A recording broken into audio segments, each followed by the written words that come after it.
Muy buenos días, como todos los días y a cada instante. Agradecer a Dios por este nuevo día. Agradecer a don Bienvenido Rodríguez y a la familia porque nos da la oportunidad de llegar a todos ustedes cada lunes con los lunes urológicos. También pueden vernos en canal 110 de Claro y 90 de Altiz. Iniciamos con nuestro tip urológico de la semana. ¿Cuáles enfermedades afecta el funcionamiento mecánico del pene y cuáles afectan el correcto funcionamiento del pene? Las enfermedades que afectan el funcionamiento mecánico del pene son la fimosis, que es tener mucho tejido en el extremo del pene, la parafimosis y el frenillo corto.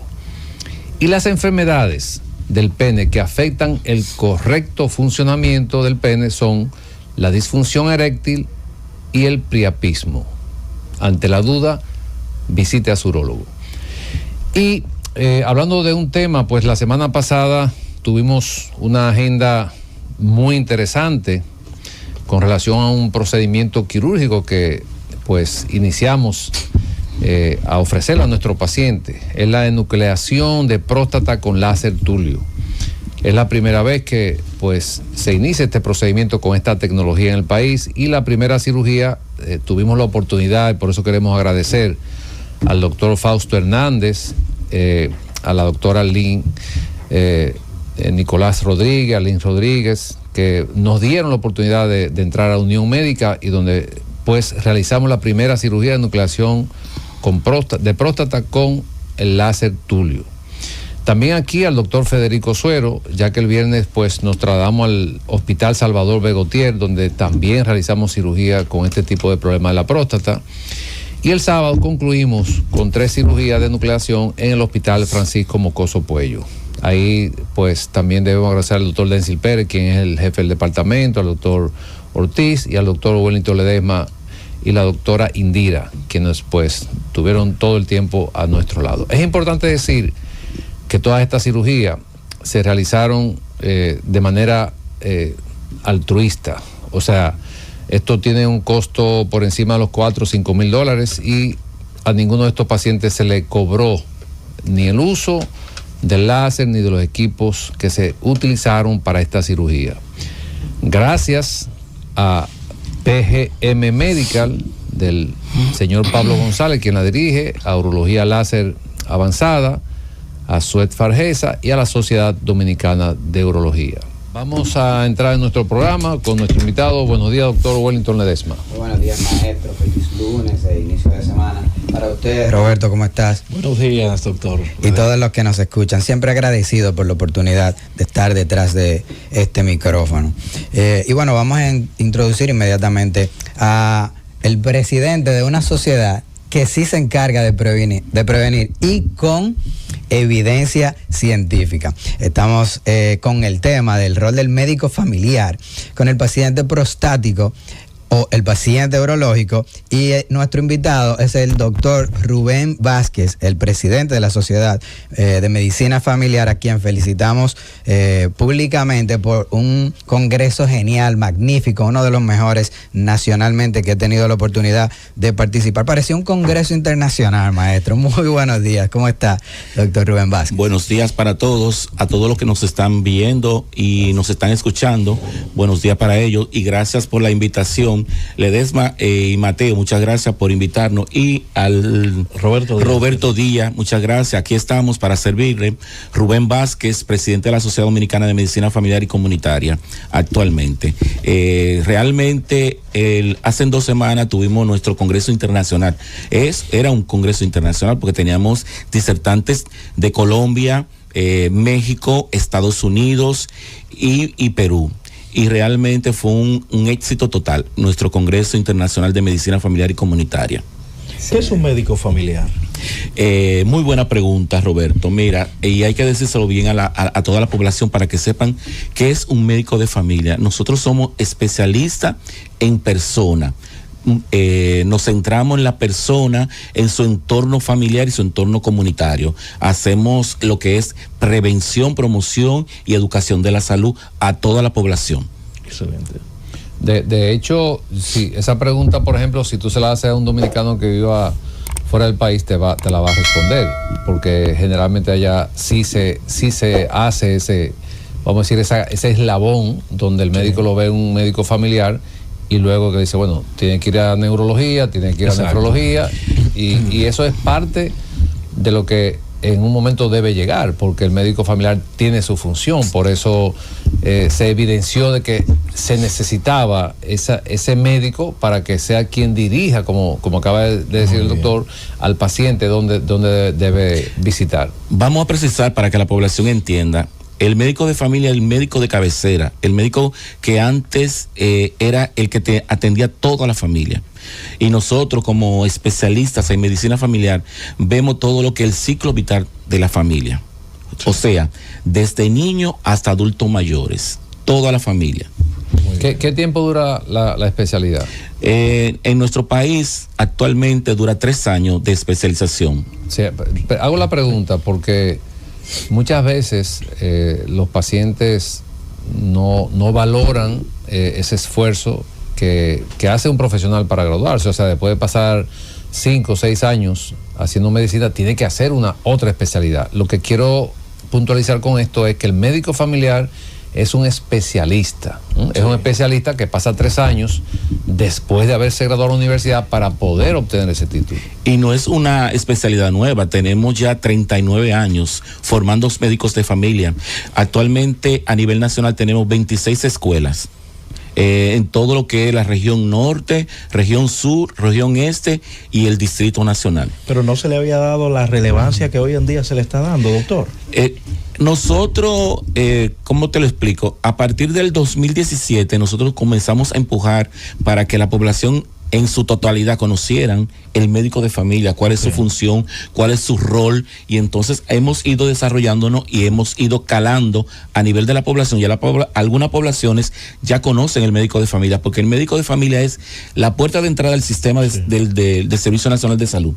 Entonces, cuando el paciente llega al primer nivel de atención, porque no podemos confundir primer nivel de atención con atención primaria. Atención primaria es una estrategia. El primer nivel de atención es donde inicia la entrada del paciente al sistema. O sea, el médico de familia en el primer nivel de atención resuelve el 90% de todos los problemas que aparecen en ese primer nivel de atención. No somos médicos referidores. Eso es importante que lo sepa la población. No somos referidores porque referimos a los pacientes cuando escapa a la competencia de nosotros como especialistas. Okay. O sea, en el caso de que yo tenga un paciente cardiólogo de cardiología con una hipertensión, nosotros lo podemos tratar si está controlado. Si hay una complicación de cardiología, entonces lo referimos. Y ese paciente, cuando lo referimos, debe de regresar al primer nivel de atención con las recomendaciones de la otra especialidad. Muy bien. Yo tengo una serie de amigos que ejercen la medicina familiar con altísimo nivel, y es importante explicar que en nuestro sistema existe la facilidad que no existe internacionalmente en muchísimos sistemas, y es que el paciente ve a un médico y simplemente un especialista va y lo ve, hace su turno y no tiene un impasse. Sin embargo, fuera de aquí, eso es prácticamente imposible. Y la medicina familiar tiene otra particularidad que a mí me parece interesantísima, y es que yo veo los pacientes que vienen a buscarme a mí con problemas que ellos incluso sospechan, pero ustedes tienen la versatilidad de meterse dentro del seno familiar e identificar quienes no han ido antes de que la patología comience a manifestarse incluso, y esa es una relevancia importante. Es importante lo que aclara Ledesma, porque realmente nosotros somos médicos integrales, o sea que vemos el paciente en un todo, lo que es la familia, porque hay pacientes que llegan a la consulta de medicina familiar con una afección y realmente no es biológico lo que tiene, sino son pacientes que quieren que lo escuchen porque no han encontrado esa persona que le dé esa oportunidad de que le permitan hablar, y se han ido sin el problema con el que llegaron, porque nosotros le permitimos a los pacientes que conversen con el médico, le permitimos que entre, no es el médico que había anteriormente, que solamente era el médico que hablaba, el paciente no hablaba, no. Nosotros tenemos ahora una comunicación efectiva entre paciente y médicos. ¿Qué diferencia hay entre un primer nivel de atención y atención primaria? Excelente pregunta, muy buena pregunta, porque hay una confusión total. Porque el primer nivel de atención es la puerta de entrada al sistema de los pacientes. Y la estrategia de atención primaria puede estar en cualquier nivel de atención. O sea, lo puede hacer un cardiólogo, lo puede hacer un urólogo en prevención, lo puede hacer el internista, el ginecólogo, pero resulta que en el primer nivel de atención hay una confusión de lo que es atención primaria. Lo llaman como centro de primer nivel, centro de atención primaria. No son centros de atención primaria, son de primer nivel de atención. Ok. Pero, por ejemplo, aquí yo mencioné el otro día que están abriendo unos centros de atención primaria. Incluso una institución que está sancionada en Colombia porque defalcó el Estado con más de 100 millones de dólares. Entonces, ¿eso tiene que ver con el primer nivel de atención? Con el primer nivel de atención. ¿O con atención primaria? ¿Cuál de los dos? No, primer nivel de atención. Primer nivel. Ok. Ahí es que van a llegar. ¿Y esos dos términos por qué y los pacientes van a entrar al sistema por el primer nivel de atención? Un paciente que tenga por ejemplo, un paciente con una cefalea, que antes los pacientes se dirigían al neurólogo por una cefalea, pero ahora el sistema no le permite, sobre todo en el sistema público, ir directamente a la otra especialidad. Tiene que ir al primer nivel de atención. Y ahí nosotros lo vamos a evaluar y vamos a determinar si realmente ese paciente puede ir a neurología por la cefalea que tiene en ese momento, o nosotros resolvemos el problema en ese primer nivel de atención. Entonces, ¿cómo un paciente accede a un médico familiar de primera instancia? O sea, hago la pregunta porque, por ejemplo, el paciente tiene de cabecera a un médico amigo, pero no hay una formalidad donde el paciente o la población pueda decir, bueno, yo voy a un médico familiar y el médico familiar es que me va a decir dónde yo debo ir. Porque tú acabaste de decir algo muy interesante también.